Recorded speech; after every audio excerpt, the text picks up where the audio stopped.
Good evening, and welcome to another episode of Que-stead-Que. What you gonna do? I don't know, but something's gonna grow. It's the Que-stead show.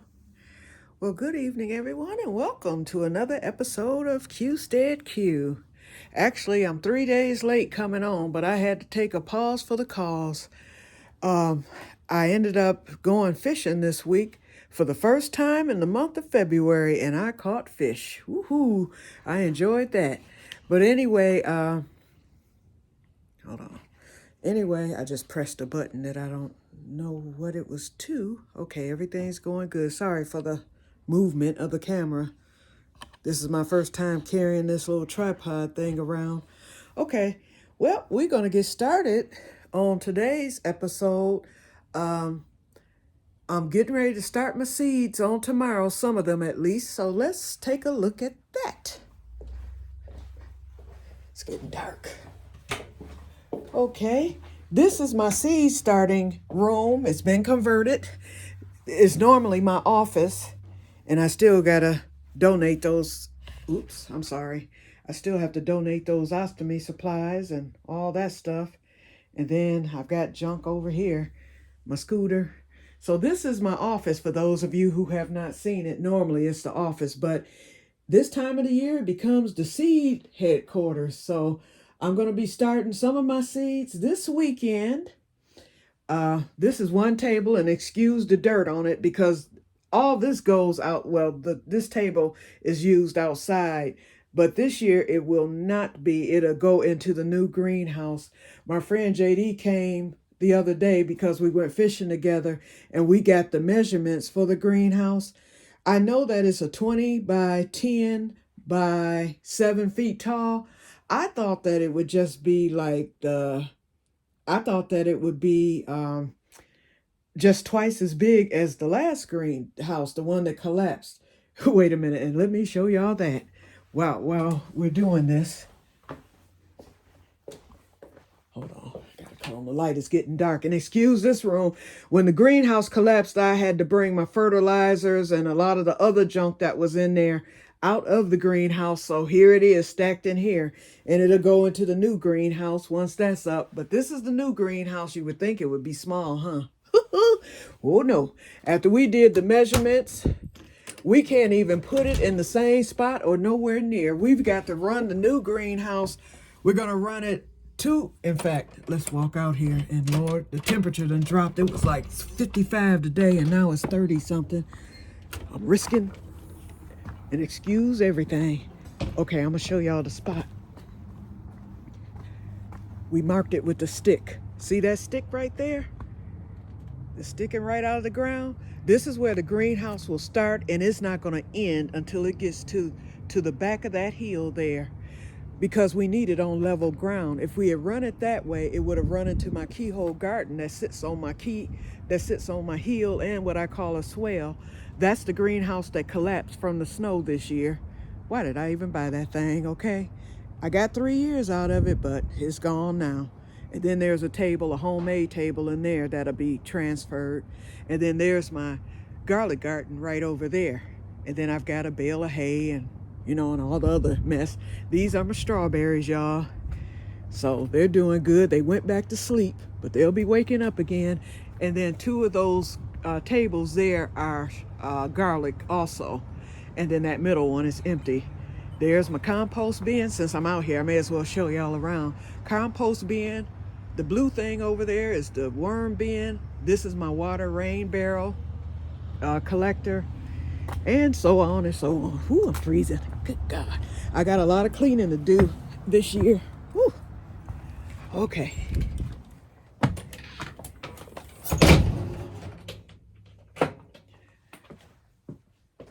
Okay, we're back in where it's nice and warm and toasty.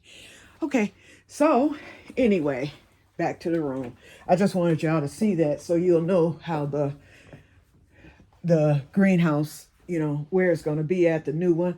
Okay, so this shelf, I decided I'm going to buy a new shelf I actually, when I sold my other house, I had two more of these and I just left them because they were in the laundry room and used for stacking laundry supplies. And I have one just like this in my laundry room now, and I use it for my pots and pans and slow cookers and stuff. And this one was in the greenhouse, but I'm gonna leave this in because I can disassemble it in the spring, I mean in the summer, and put that away, somewhere in the closet, and then pull it out next year for seed starting. That way I don't have to keep, you know, actually it's never been in here but once. But last year it stayed in the greenhouse. But this year I had to bring it in because the greenhouse collapsed and I didn't want it just sitting outside. So I said I can make use of this. So now I'm going to buy another one because they're very inexpensive, and that will go into the greenhouse and remain there. But anyway, so I put up my second grow light here. So tomorrow I'll be going to Home Depot. I'll be purchasing some sand because I was told that when you start planting indoors, if you don't want those little gnat bugs flying around, they said to mix a little sand in your seed starting mix and then put a little sand at the top.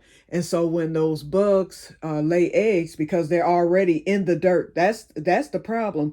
The moisture is what makes those little things hatch. And every year I have them bad and can never get rid of them until I get my plants outside. So this year I'm going to try that method and see what happens. Hopefully, if it can just stave some of the disaster that those things cause, that would be great. I hate those things. And so right now I just have stuff, seed catalogs are still coming in. I just have stuff everywhere, but I'll get this set up.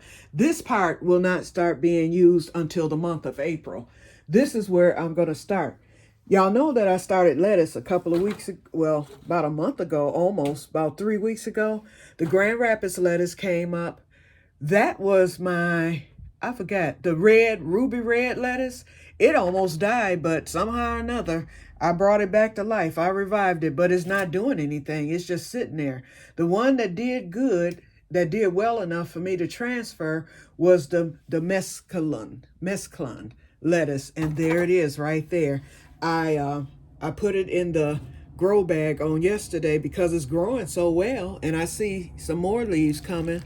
I put it in here on yesterday, and I said, well, if it's dead in the morning, then I'll know that that's failed too, but it's still alive. And it has been growing, and I think I'm going to get some lettuce out of that.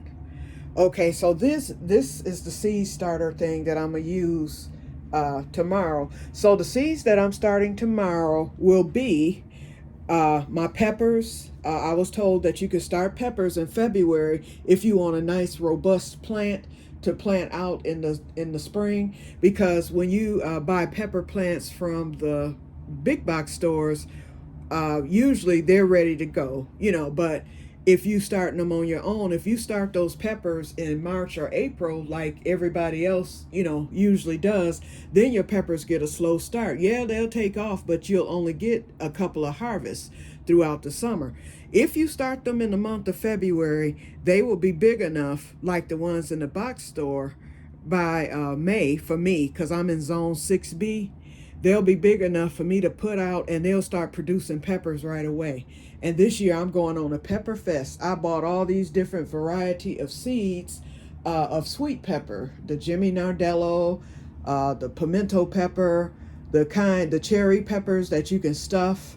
I mean, I just went all out, the sweet banana pepper. So my greenhouse is going to be loaded with peppers. I think I have about 15 varieties, so I'll be planting 2 of each because my sister will probably want some.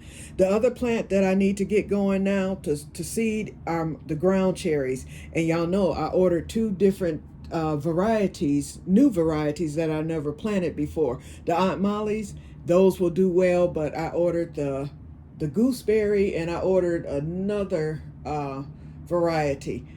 When I plant, I'll show you what I've done. And what else am I starting? Oh, the peanuts. Those are in the refrigerator right now, stratifying. I had to do the stratification with the peanuts. They've been in there the 2 weeks that I needed to have them in there. So I will be starting the peanut plants for my sister on tomorrow also. So that'll be it. So in fact, I might just start in cups because all these trays, you know, this is 72 sales. I'd rather use my 72 sales for when I start all my other plants that will grow in succession. I don't want to start plants now, and I don't know how fast or how slow they would grow. So by April, if you know they're not a full plant for me to transfer at that time, I don't want to take that chance.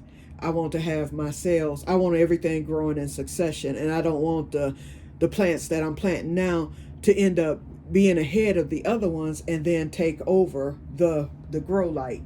So this is my stand-up grow light. I'm gonna look tomorrow when I go to Home Depot. I took notes. M.I. Gardner, he did a video on, he said you don't have to buy grow lights. He said you can buy cheaper as long as you have 5,000 to 6,500 Kelvin, and at least well, he said 7,000 too, or for fruiting, you know, if you want the flowering, 2,000 to 3,000, and then the lumens at least 2,000. He said you can find light bulbs with that, and they're a lot cheaper than what he said what you're paying for is the fact that it says grow light. He said, but you can buy light bulbs or different lightings, you know, hanging lights that have that, if not more, that will be just fine for plants. And then he demonstrated, you know, in his little grow area a couple of months ago. So I'm a price and see if there's something not over $20, then I mean, if there's something that's 20 or below, then I'm gonna grab it. You know, you never know. Some lights are standing. The more light, the better. And this room gets light during the day, but the sun has to be shining bright. And that's not gonna happen every single day until we get into the month of April. So since I'm starting seeds now, I wanna make sure that they have the best opportunity possible. So we will be back with another episode once I begin the seed process. I might do that on tomorrow. And I have 1 bag of mix and a half bag of another. So I'm gonna buy some more seed starting mix because I like to use a lot of that because I want to make sure that I have enough. Okay, and another thing, I do not use grow mats because they're too doggone expensive. Guess what has worked for me for years? For all the years that I've been starting seeds, they have worked beautifully. I use heating pads, standard heating pads. See them down there? There's one, and then there's the other. So that's what I use. I put them on medium, and then once it heats up real good, then I put it on low, and I run it all day, and those seeds germinate. And y'all know, of course, once the seeds germinate, then you no longer need the heating pad. So I'm not going out spending no $50 for a heat mat. It might be a little bit longer than the heating pad, but the heating pad seems to work just fine for me. And I just put the two together and run them. I also need to get an extension cord tomorrow too, so I better write my list down. Okay, so let's come out of the seed start room. I just wanted to show y'all this because this video is actually about the vanilla. So let me turn the camera back around. Here I am. Hold on. Okay, so let's get to the kitchen.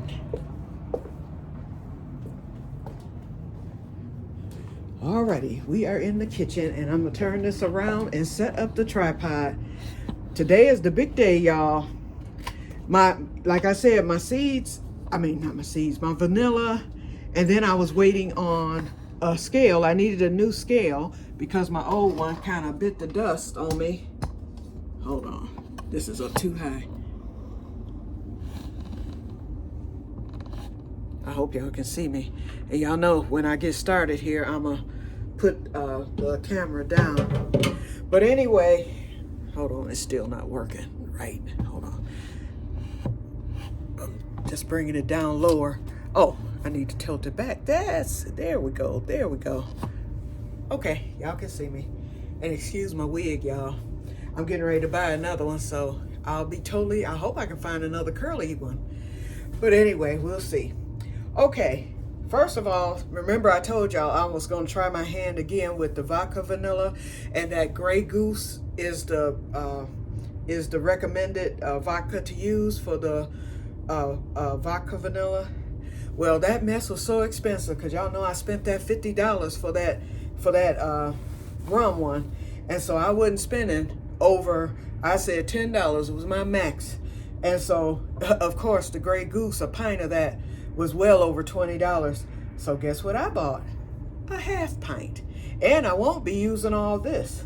So I was like, okay, just to test this out, I'll do a half pint of vanilla. Because like I said, my preference is the rum. And I just didn't think that the vodka vanilla, I didn't think that it would suit me, even if, because I like the rum so much. But guess what, y'all? Let me show y'all. This is my regular vanilla. Remember, I put all this in this. I took it out of the 2-pint jars that I had for my sister and my friend, and I put it in the quart jar, and I was able to put more vanilla beans in because from what they had in their jars and from what I had in this quart jar, I had enough vanilla beans to, put in more vanilla beans. And so then I saw online where someone said that if you do not like, if your vanilla has like a liquor flavor to it, which this had, I didn't like the smell and I didn't like the taste. And it was just a hint. It wasn't really, really strong, but just enough for me to know that it tasted like liquor even after a year, and I didn't like it. So what I did was I followed her instructions. She said, if you do not want that flavor, she said, add a teaspoon of vanilla. Teaspoon of vanilla. See, my brain done locked up again. She said, add a teaspoon of sugar to the vanilla, and that will take away the liquor smell and the liquor flavor. Let me tell you. In fact, my sister came over today for lunch, and I said, Sherry, smell this vanilla because I want to make sure that my nose isn't deceiving me. She opened it. She was like, man, that smell good. I said, Sherry, this is that same vanilla that you said smelled like alcohol, and I agreed. I said that 1 teaspoon of sugar, and then I shook it. Y'all got to excuse me. I might say anything today, okay? My brain is locking for some reason. Okay, but anyway, I told her I shook it, put those extra, it was like maybe 10 extra beans I put in there. And when I say that this is showing out, I think now I'm going to like the regular vanilla. I mean, it's just beautiful. Sherry's like, ooh, that smells real good. It smells just like vanilla. And she was shocked. I was like, yeah, I'm shocked too. But anyway, here it is, and it's ready. This is ready. So Edith, if you're watching this, girl, get ready. You got a good batch coming. Okay? And then I know my sister's going to want some of that. Now, my sister, I don't know if I told you, she tasted the rum that I got, the specialty rum that cost $50. She loved it. And then she saw the vanilla, and what else? Oh, I gave her some rum vanilla. Remember I told you I was going to give her some of the Bacardi rum vanilla, and she baked a pound cake this past weekend, and she brought me a piece. So I'm going to taste this after I warm it up. And she said she loved the vanilla. She said she could taste the flavor in it, and she loved it. And I said, okay, that's just a Bacardi vanilla. I was like, so let's go in half on that other. So I think she's going to do it. She hasn't given me a definitive answer, but I'm almost certain she's going to do it. So I'm going to let her know, let's do this now so we can have some by hopefully Christmas or in the next year, because she did like it. But I know she's going to be wanting some more of this. Now, okay, so this is the rum vanilla, and as you can see, I gave my sister some. I gave her a half pint, and then I poured a quarter of a pint, and I gave that. We had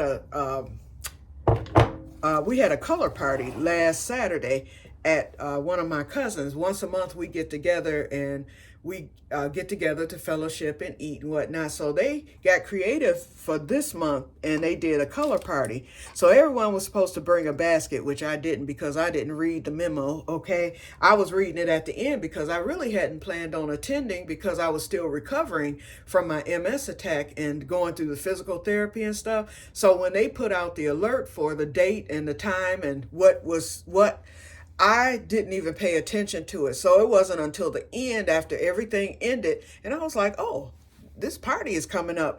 I'm thinking the color party meant you just bring a dish that would match the color you choose. So I chose white for cake. So here I am taking a cake, and everybody came in with these beautiful, elaborate, expensive baskets. I told my sister I couldn't have afforded that anyway, but she was like, yes, you could, because you could have went to the dollar store. I was like, well, I didn't even know, and I didn't bother to scroll up because we have an app that we use for our family thing. I just didn't bother to scroll up to read the original post, and my cousin had pinned it, but then she had removed the pin, so thank you for removing that pin, so I got an excuse. Okay. Now, here's the star of the show. Y'all know what the star of the show is. The good rum, okay? Now, I opened this. You know, I've been shaking it every day because for 2 weeks, you know, you have to do that.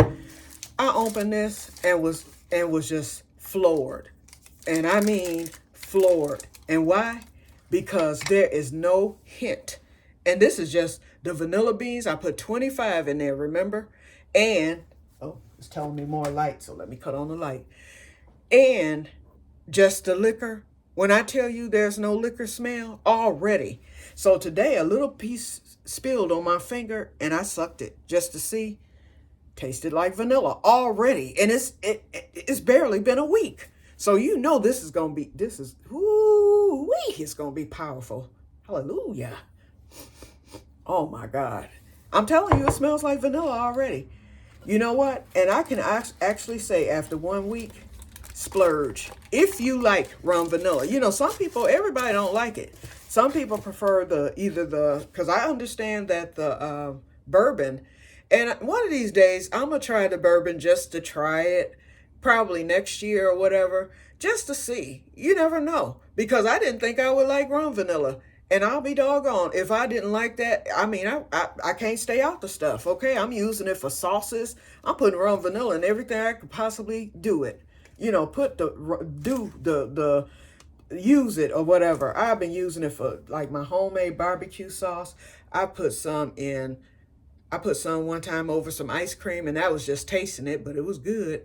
You can put it in anything, and you find yourself, I heard Clement Family Farm saying, when you get a good vanilla and not from the store and you like it, you find yourself using it more. And that's what I was telling my sister. She was like, why are you making all this vanilla? I was like, believe me, and can't stay out of it. But she'll find out once she get a hold to some good stuff. She'll be making it for her sauces and stuff too. Eventually, that's why I'm trying to keep up, because I already know. Yep. So anyway, when she runs, she gonna use up that rum vanilla. I know she is. Then she gonna be right over here wanting some more. So her best bet is to go on and spend that $25, and I can make us another big batch. In fact, I'll give her more of it. I'll take half. Well, I'll take a half pint, and give her the rest. Wait, no, I'm not. Well, if she buy the vanilla beans, then I'll do that. Because then that means I'm not out of half the money. Hold on, let me wash my hands real quick, because I am getting ready to open these vanilla beans. And since I had already washed my hands, but since I was in the room there, you know, messing around with that seed stuff and all that dust and dirt, I just need to wash them again, because y'all know. Oh, I forgot, I got my gloves too. Okay, so what I'm going to do, I'm not going to make the whole vanilla on camera like I did the last time, because y'all know the process. But the one process that I have learned is that you need 1 ounce. I think the last time I was saying cup. Actually, for every 8 ounces of liquor, you need 1 ounce of vanilla beans. That's the recipe per FDA standards. So this half pint is actually 4 ounces of liquor. Or is it 8 ounces? It's 4 ounces, because 8 ounces is a cup. So this would constitute, no, wait a minute. Let me get this right, y'all. A pint is, I think, 2 cups. You know what? Hold on. Because see, I don't want to be on here saying the wrong thing. First of all, measuring cup. Let me go get a pint. Hold on.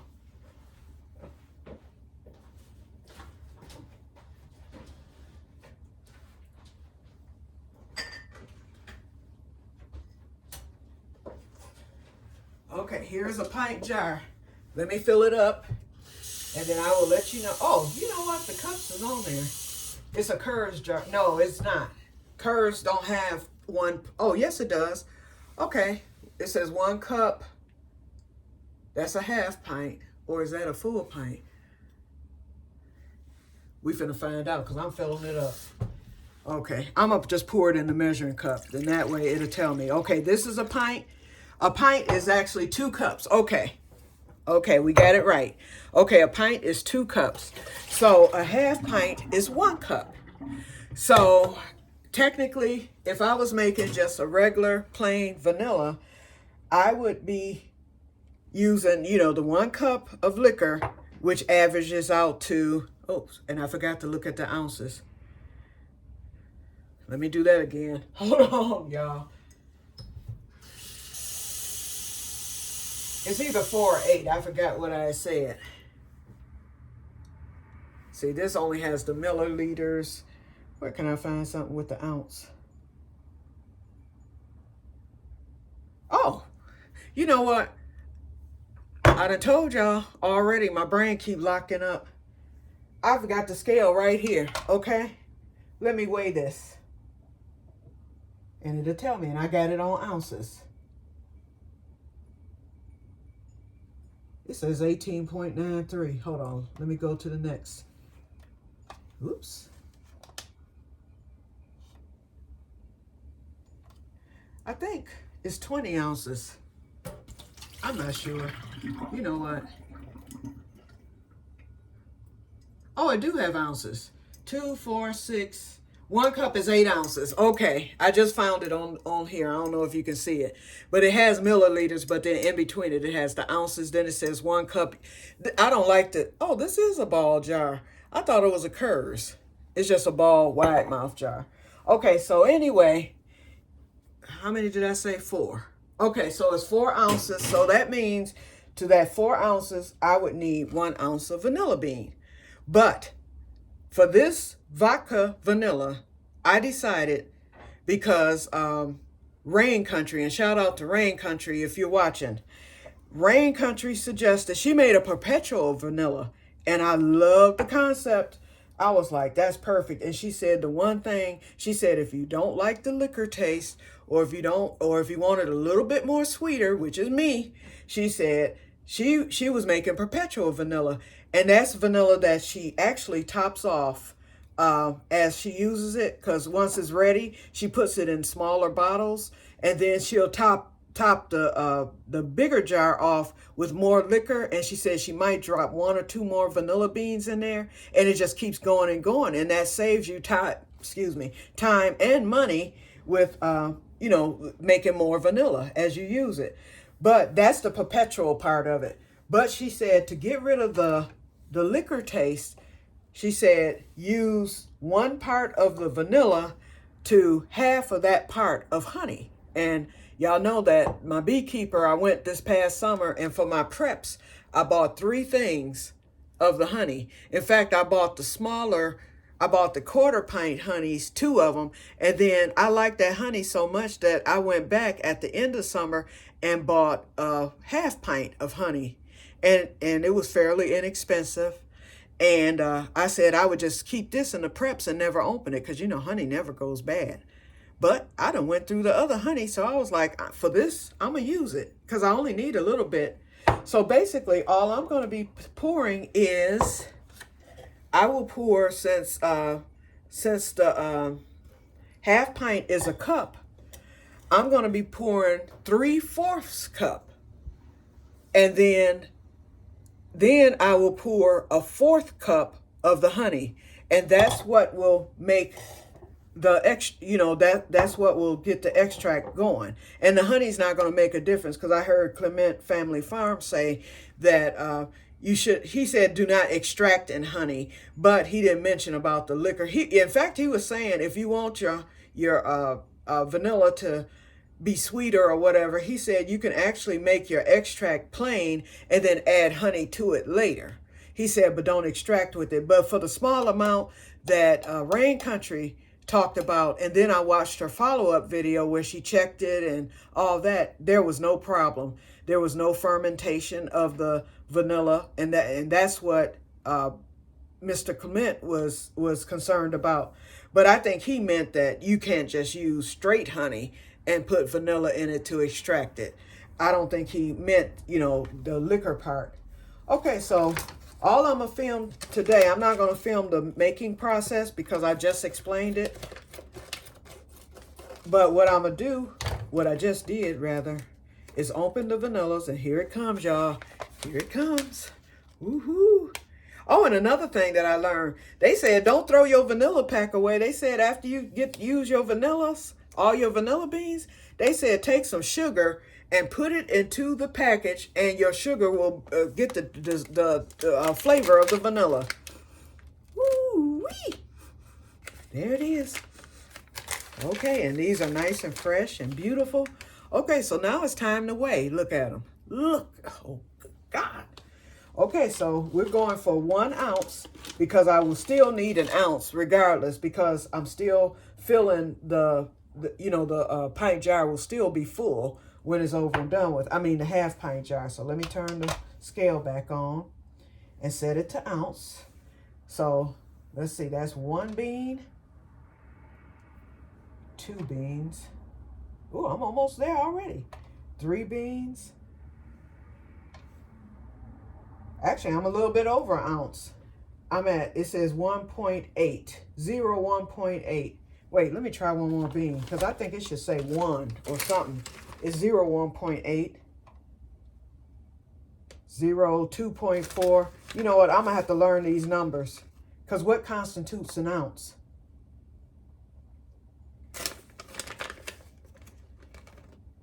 I think an ounce is... Hold on. I'm putting all the beans on here because I know that's too much. I just want to see. It says 0.82. You know what? That's the reason why I'm going back to the video, because I know I have this wrong. I need to know how to read the darn scale. I haven't set the ounce, and I still don't know how to read it. I want it to say 1 ounce. I don't want it to say 0 point or point this and point that. It's at 0.00 now under ounce. Let's see what else we got. We got ounce, OZT, DWT. I don't even know what that means. CT. Then something says 9. GN. And then ounce.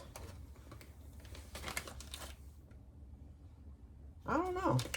But I know I've never seen... I saw Clements... For 1 ounce, he used 6 beans. But I have to look at it again because he showed what his scale said. And I think it had the 0 point whatever on there. So, y'all, we at 32 minutes. This is where I'm going to end it. Unless I might come back with the part 2. What I'll do, if I come back with the part 2, what I'm going to do is do the taste test, of course, of the Grey Goose.